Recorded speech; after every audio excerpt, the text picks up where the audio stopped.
اليومين دول في ترند طالع ومشهور في البلد كله وفي كل شارع بتلاقيه سبحان الله. من ضمنهم اهو الفيديو اللي هوريه لكم دلوقتي ده. مالكش دعوة.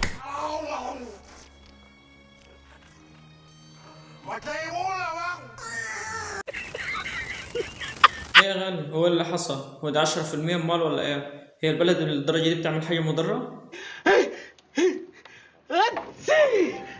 لما تقعد فترة بتتعلم في الطب او في التمريض وبتاخد فترة في الدراسة ده حالك بيكون. شوفوا كده.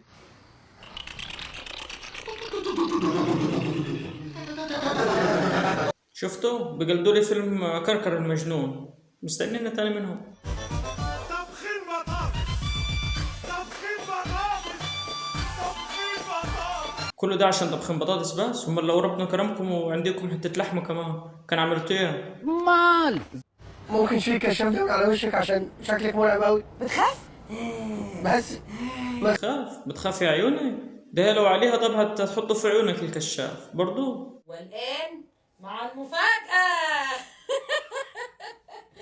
لبس سوبرمان. ايه ده؟ كل ده عشان اشتريت لبس سوبر مان؟ امال لو جبت لك بدله زي الناس كان حصل ايه؟ الجمال والحلاوة والطعامة. ايه هتطير ولا ايه؟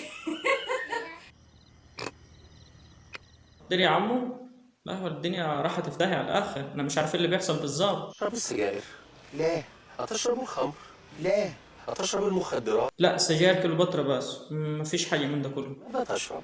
انا شارب المر من كهاني يا باشا والطفح. تبا للبؤساء. دلوقتي تبا للبؤساء ها؟ بكلم الاول ايه؟ ما قلت لك سجاير كليوباترا. مالكش دعوة. اللي يبيعك يصير ظروف، كان عمو فلوس اديله مصروف. يا عم لا تصعب عليك ولا تصعب علي. ايه اللي حصل يعني؟ مش هتفرق كتير. بدأنا موسم النبض، يا رب احمينا من الأرض.